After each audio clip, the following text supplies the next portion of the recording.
What's up, everyone? Mike here. So, hanging out on the farm today, and I'm actually in a new spot on the farm. We're in my kitchen, all right? And today I'm going to share with you just one of my winter projects. Now, this is something any of you can do at home, all right? So, if you're just like, man, I really wish I could get in the garden this time of year, you know, and you just can't.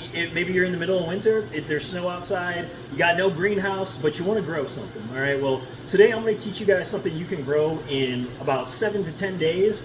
And here they are right here, okay? So, bam! Radish Microgreens, okay? So, maybe some of you have heard of microgreens. And I've actually grown these for profit before, okay? I just want to let everyone know, microgreens are not part of my business whatsoever anymore, all right? Now, they can be extremely profitable for some people. For me, I just don't really enjoy doing it for profit. You know, it definitely could be done, okay? So, because there's plenty of people that are very successful out there growing microgreens. So, if there's someone out there watching this video and you're like, man, I kind of might want to try that. If you feel like there's like a maybe scarcity in your market for microgreens and there's a hole in the businesses there, maybe you can just maybe fill that gap. It might be for you. Maybe you'll learn something here. Maybe you can apply it. Maybe I'll change someone's life. Who knows?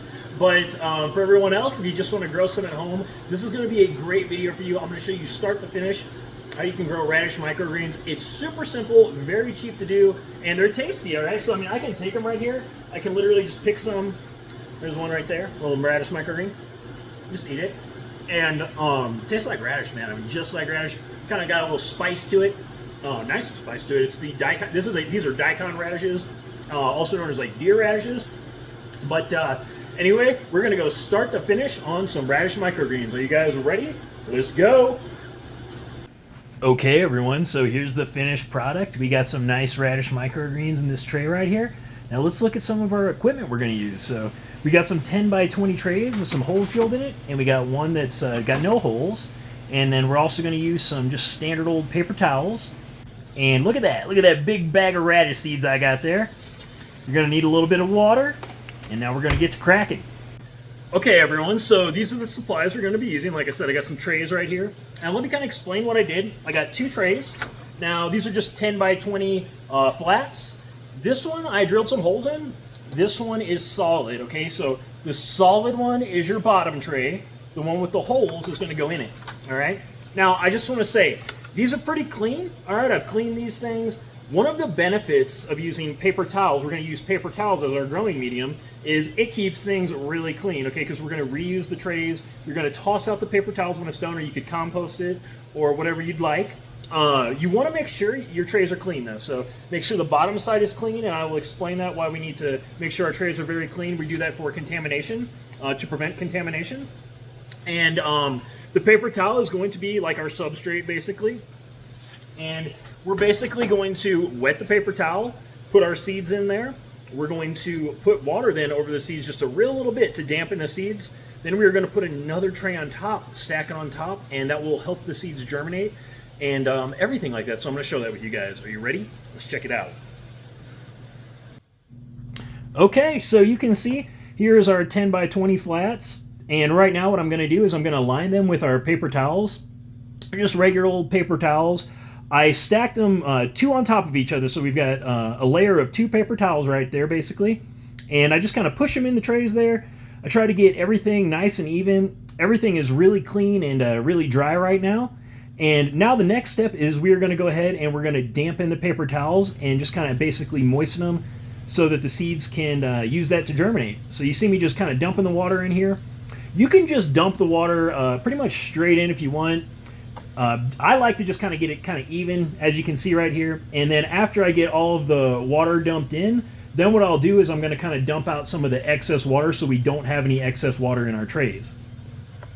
Okay, so here we go. You can kind of see me. I'm separating these trays right here. And that's just because you're going to see I'm going to dump that excess water into the bottom tray that doesn't have any holes in it. And after I do that, I've actually got a sink over to my left. And I'm dumping that bottom tray into my sink right now, okay? So there we go, bam, there you go. You can see I got rid of all that excess water. Putting that top tray back in there. Now I'm gonna do the same thing right here, and you can kind of see a little close up here. Just gonna go ahead and I'm gonna dump that water in the bottom tray once again. And after we do that, I'm gonna go ahead and I'm gonna dump it in the sink. All right, dumping in the sink right now, and you can see, there we go, the tray is clean. Now we're gonna put it back in, and it's time to add some seeds now. Okay, now it's time to add our seeds.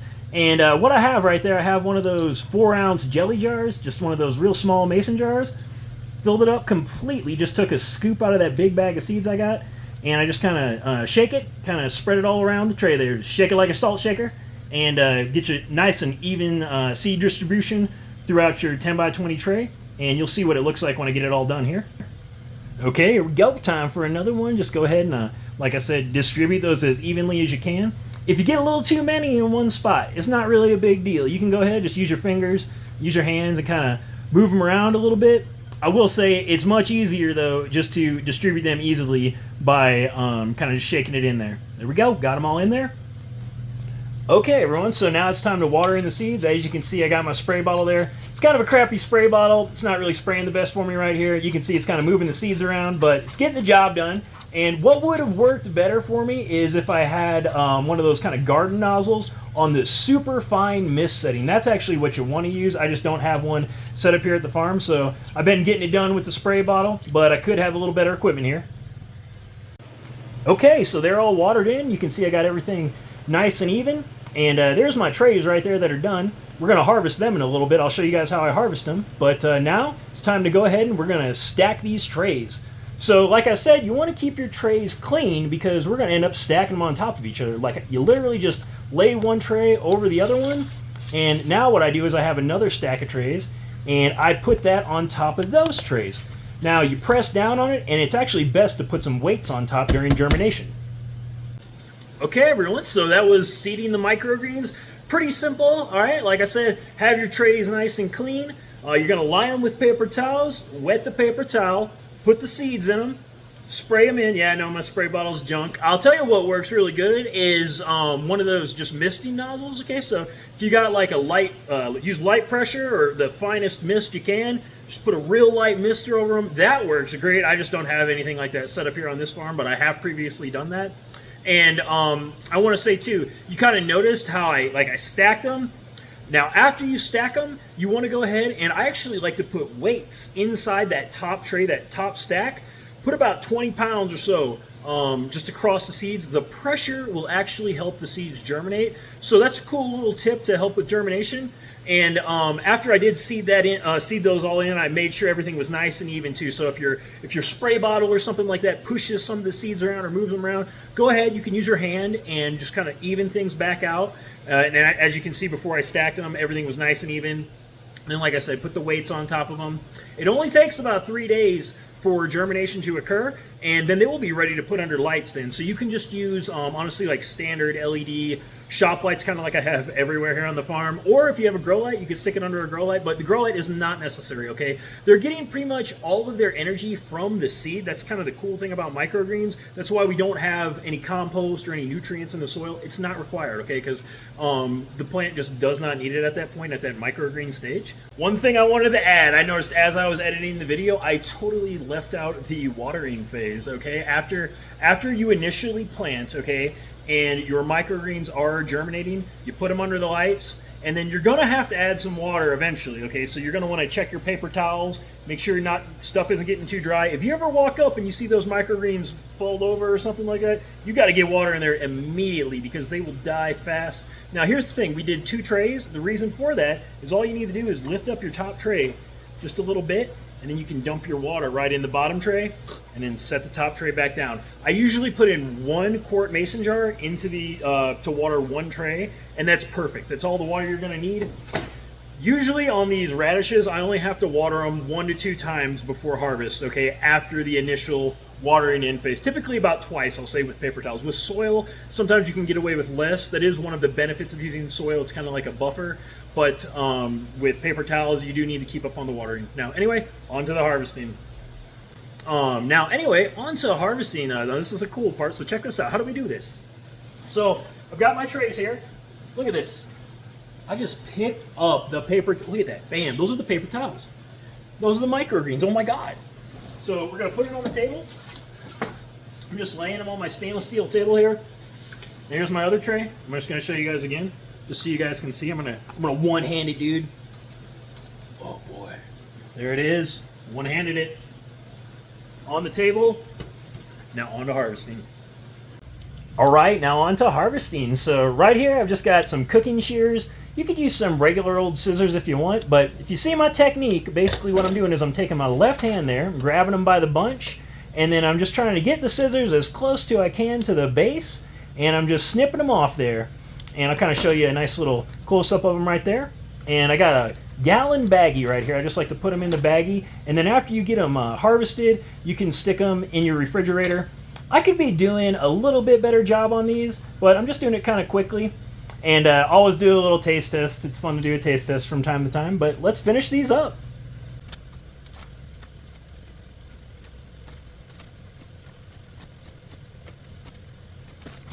There they are in the bag, ready to go in the refrigerator or in your mouth. All right, everyone, so those are microgreens start to finish. Pretty easy for everyone to do. Like I said, I don't really do those at all for a profit anymore. It's just for me to eat. I'm the mushroom dude, so you won't see me really growing microgreens for profit. But like I said, if someone wants to try it, go for it. It's some people are very successful with it. Radish, okay, let's talk about radish a little bit before we end this video. So radish is the easiest, all right? Radish, start to finish, fastest, easiest. So if you're thinking about trying microgreens, okay, I want you to do radish first. That's the first one really I feel like anyone should be messing with. You can try other ones for sure, but radish is the easiest, hands down. Probably my favorite. Radish is actually one of my favorites, but another one of my favorites would be leek. Okay, it's kind of got like this garlicky onion flavor. Delicious, man. So maybe try out some radish, try out some leeks. These are all great like in salads, just by themselves, or maybe on a sandwich, on a wrap, anything. Get creative with them. They have lots of health benefits too, because the vitamins and minerals and nutrients are much more concentrated in the microgreen form as opposed to like the full grown out vegetable. So that's kind of cool. They're very nutrient dense, a lot of micronutrients in them. And now as far as where to get these seeds, just in case you guys are wondering, do I need special microgreen seeds to do this? Absolutely not. Okay, so certain seeds, I will say, some have better germination rates, some are cleaner. But I just want to say the seeds I use today, that giant bag of radish seeds, I got from a local seed shop. Okay, and it was like a seed house out in the country, you know, where they got cover crop seeds a lot of times. All right. Now I went in there and I asked them for daikon radish. And it was kind of funny when I went in there. They were like, "Oh, the deer radish. You're gonna eat them?" And I'm like, "Yeah, I'm gonna eat them." And they were not even aware people use them for microgreens. But if you go to a large seed shop somewhere, you know, especially if you're in an agriculture area, you might be able to find something like this. I got that big bag of seeds for like $20. Okay, it was cheap. First time I ever got some seeds, and depends who you get them from. Okay, some people may charge more or less or whatever. And that was a while back when I bought them for that price. So I mean, when I say $20, it's like it could be 20 to 50. Who knows nowadays? But I just remember the very first time I ever bought daikon radish seeds from that seed shop. Boy, oh boy, it was cheap. I thought I was making out like a bandit. You know what I mean? Because you see these microgreen seeds online, priced pretty high sometimes. Okay, so I just want to let you guys know you don't necessarily need some microgreen seeds. You can maybe find these things at like some kind of agricultural seed shop that people use for cover crops. And that's exactly what the daikon radish is used for. A lot of farmers will plant the radish in, I think it's hay fields, okay, or something like that. I'm not entirely sure where the daikon radish gets planted, but or for deer food plots or whatever. But they definitely told me at the seed house, they're like, "Oh, these are the deer radish, right?" At least in Illinois, where I was originally from, that's what they call them. But they're great and tasty for you guys to eat. Like I said, ready to go in a week. When I'd be selling my mushrooms at the farmer's market, and maybe I'd have some microgreens there'd be times I didn't have microgreens. And I remember I'd have a few customers that were like, "Hey, you guys were going to bring those microgreens back?" And if those customers were saying it to me on a regular basis, I could actually be like, "Hey, you know, I'll have them next weekend if you're here." And that's kind of the cool thing. I could get home that Saturday night, plant the microgreens, and then literally bring them with me that next morning to the farmer's market, harvest them on the farmer's market table Saturday morning, and just put them in the clamshells. Okay, I never really put them in a bag or anything like that, but you guys can do whatever you want there. I just hope you guys got some tips on this, and maybe it's a fun project you guys can do over winter. But that was microgreens, radish microgreens in a nutshell, but that's all I got for you on this one. If you have any questions for me, just drop them below in the comment section. Subscribe to the channel if you haven't already, but that's all I got for you on this one, and I will catch you on the next one.